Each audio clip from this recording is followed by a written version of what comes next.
Salam Indonesia, salam Nusantara dari Sabang sampai Merauke, dari Miangas sampai Pulau Rote. Mantalah iman kita, mantalah kasih kita, mantalah pengharapan kita tentunya dalam Yesus Kristus yang menjadi Tuhan dan Juru Selamat kita. Jangan katakan Yesus itu bukan Tuhan, jangan katakan pula Yesus itu bukan Juru Selamat. Walau di luar sana ada banyak orang mengatakan Yesus bukan Tuhan. Saya ini mengatakan tangan saya ini selalu tangan kanan ini. Tapi kalau di foto saya tangan kiri. Saya tidak tahu apa yang salah ini. Jadi saya proses, kok tangan kiri Bapak? Nah, ini Alkitab saya ini. Ya. Jadi saya tidak kalaupun di foto, ya kalau dari foto saya ini kan saya tangan kiri katanya. Tapi selalu saya melakukan ini dalam tangan kanan. Ya, puji nama Tuhan, karena saya bukan kidal tapi saya kanan ini. Nah, walaupun dalam foto, dalam gambar ini, saya adalah kiri. Ya. Puji nama Tuhan. Jadi, kiranya kekuatan Tuhan, kekuatan firman, kekuatan Roh Kudus senantiasa menyertai kita. Dan selamat malam, selamat kita beristirahat. Kita sempatkan untuk mendengarkan firman Allah sebelum kita tidur. Doa dan harapan saya, Tuhan terus selalu menyertai kita. Puji nama Tuhan, saya akan membaca 2 ayat dalam 2 Raja-Raja 2 ayat yang ke-9 dan 14. Demikian bunyi firman Allah. Dan sesudah mereka sampai di seberang, berkatalah Elia kepada Elisa, mintalah apa yang hendak kulakukan kepadamu sebelum aku terangkat daripadamu. Jawab Elisa, biarlah kiranya aku mendapat 2 bagian dari rohmu. 10-nya, berkatalah Elia, yang kau minta itu adalah sukar, tapi jika engkau dapat melihat aku terangkat dari padamu, akan terjadi kepadamu seperti yang demikian. Jika tidak, engkau tidak akan terjadi. 14. Ia mengambil jubah Elia yang telah terjatuh itu, dipukulkannya lah ke atas air itu sambil berseru, di manakah Tuhan Allah Elia?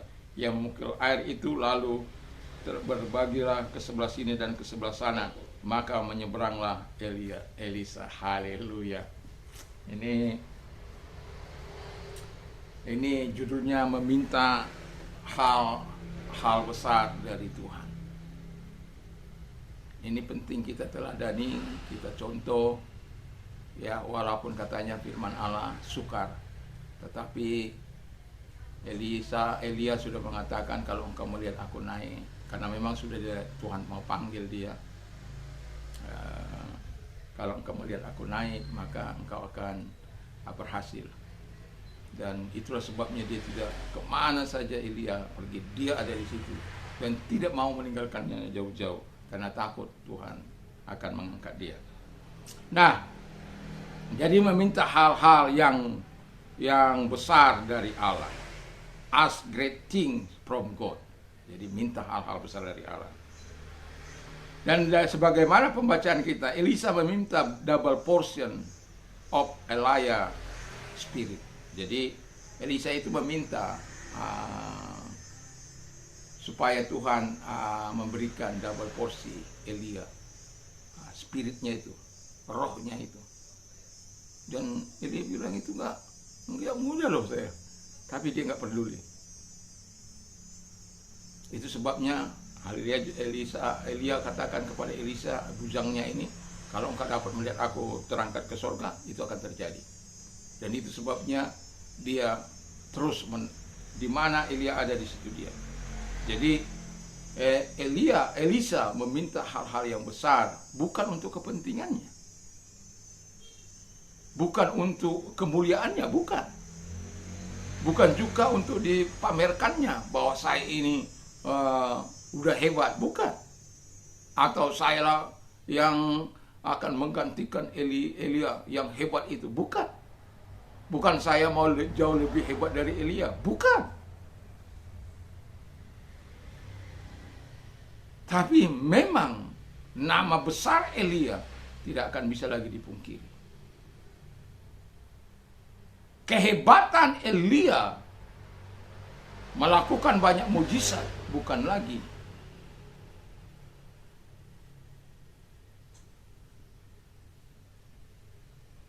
hal yang biasa. Itu sudah tersebar luas, dan itu sebabnya dia sadari bahwa dia harus meminta hal yang jauh lebih besar yang pernah dilakukan oleh Elia. Dan yang kedua, Elisa meminta dan motif tujuan yang murni. Dengan ini perlu ya, dalam meminta itu motif dan tujuan kita harus murni. Ya, bukan untuk kemuliaan kita, tapi untuk kemuliaan Tuhan. Bukan untuk lebih hebat dari orang lain, untuk memamerkan kehebatan kita supaya kita bisa sombong. Tidak. Elisa meminta itu, double portion itu, karena dia sadar nama besar Elisa, Elia yang begitu luar biasa. Dan kalau bisa saya bandingkan seperti apa yang dilakukan oleh Musa kepada Yosua. Yosua juga mengalami ketakutan yang begitu luar biasa. Ketika Musa akan meninggalkan dia, karena Tuhan sudah mengatakan kepada Musa untuk dialah sebagai penggantinya. Dan rasa kecut, rasa takut, bagaimana saya bisa memimpin bangsa ini masuk ke tanah perjanjian, sementara yang besar saja nggak bisa.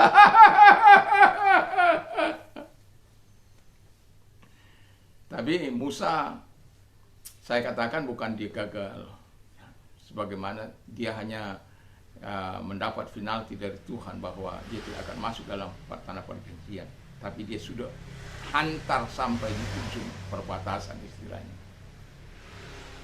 Dan hanya Tuhan berikan dia melihat tanah perjanjian itu dari bulan Mei. Demikian Elisa. Dia sadar tuannya ini luar biasa. Kita tahu dulu perantaraan untuk minta itu adalah para nabi. Dan pada akhirnya Nabi bilang, bisa, tapi kalau walaupun ini sukar, tapi kalau engkau bisa melihat aku naik, maka akan terjadi. Makanya ketika dia lihat naik, wow. Yang ketiga dikatakan oleh firman Allah, Elisa meminta great power and ability from God. Jadi dia meminta kuasa dari Allah dan kemampuan dari Allah sebagai orang yang baru berjalan dalam kenabiannya. Dan pada akhirnya ketika dia mendapat juga yang dari Elia itu yang diambil itu, lalu dikatakan dia tidak bilang belahlah ini, tidak, di mana Allah Israel. Ayat 14 tadi coba saya baca lagi. Ayat 14. Ia mengambil jubah Elia yang telah terjatuh itu, dipukulkannya ke atas air itu sambil berseru, di manakah Tuhan Allah Elia? Ia memukul air itu dan air itu penuh. Dan sejak itu orang tahu, itu tanda pertama. Dan kalau saya melihat bahwa Elia melakukan mujizat, kalau saya tidak salah hitung 8 kali, dan dia melakukan mujizat 16 kali. Elisa melakukan mujizat 16 kali.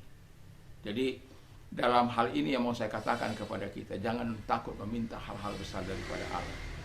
Dan saya bilang begini di dalam channel 5M saya, berkata begini, Anda tahu bahwa ketika Anda belum jadi manusia, masih dalam bentuk sperma, ya, dan orang tua itu ketika berhubungan, lalu kemudian sperma itu mengejar sel telur, ya, itu jumlahnya dari kumpulan itu hampir 3 juta lebih, 3.600.000 berapa, ya saya tidak tahu jelasnya, tapi 3 juta lebih. Bayangkan Anda berjuang begitu luar biasa sampai akhirnya, ya, satu masuk ke sel telur itu, dan jadilah saya dan saudara.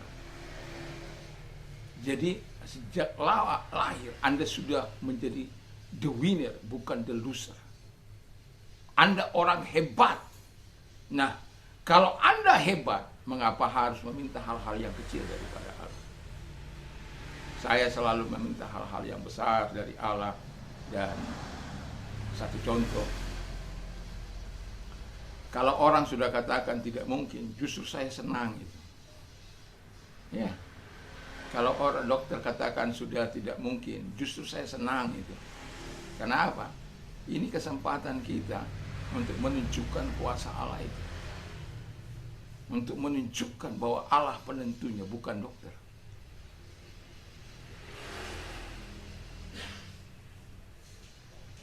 Dan kita sudah melihat bagaimana Allah mengerjakannya. Diponis, tapi ketika kita datang melempangkan tangan dan kita segarkan dia, memberikan firman Allah untuk berharap pada Tuhan, meninggalkan dosa-dosa dan kejahatan, dan Tuhan pulihkan. Dan itulah sebabnya saya katakan, jangan takut meminta hal-hal besar kalau engkau mau melihat hal-hal besar yang dikerjakan Allah melalui dan dalam kehidupanmu.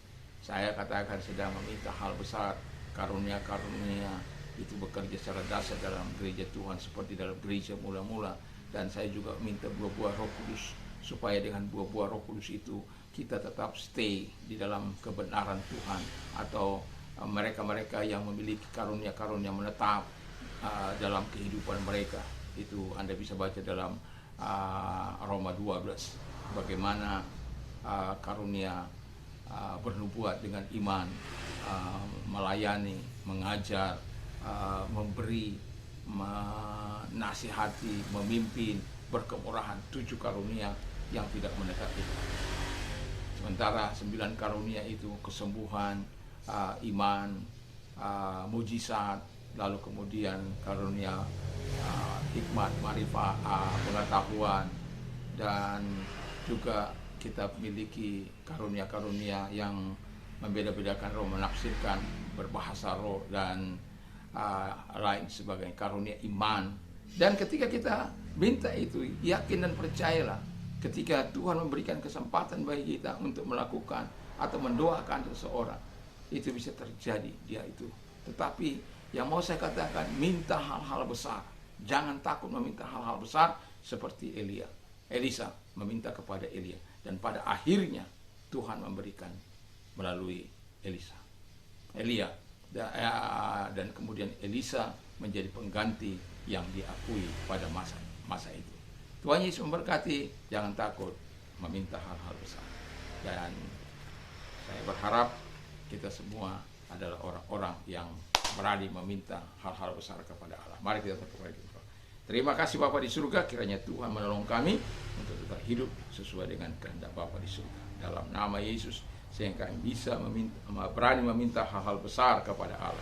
Dan kalau engkau sakit, aku mau katakan kepadamu, mari kita berdoa. Percaya bahwa Tuhan mampu menyembuhkan engkau. Dalam nama Yesus, segala sakit penyakit mereka derita, aku perintahkan keluar, hancurkan dengan kuasamu, dan bilur-bilur menjamah mereka, menyembuhkan mereka, kuasamu menyembuhkan mereka dalam nama Yesus Kristus. Terima kasih Bapa di surga. Kami yakin dan percaya Engkau dapat menolong mereka dan menyembuhkan mereka. Terima kasih. Dan kami juga berdoa bagi mereka yang mengalami pergumulan hidup dalam hari-hari ini.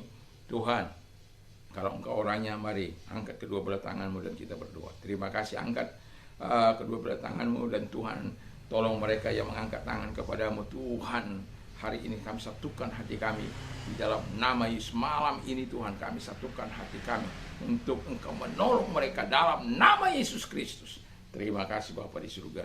Dan setiap mereka memberikan kemuliaan, kebesaran karena pertolongan Tuhan datang kepada mereka tepat pada waktunya dalam nama Yesus. Haleluya. Amin. Tuhan Yesus memberkati kita. Mantap, mantap, mantap.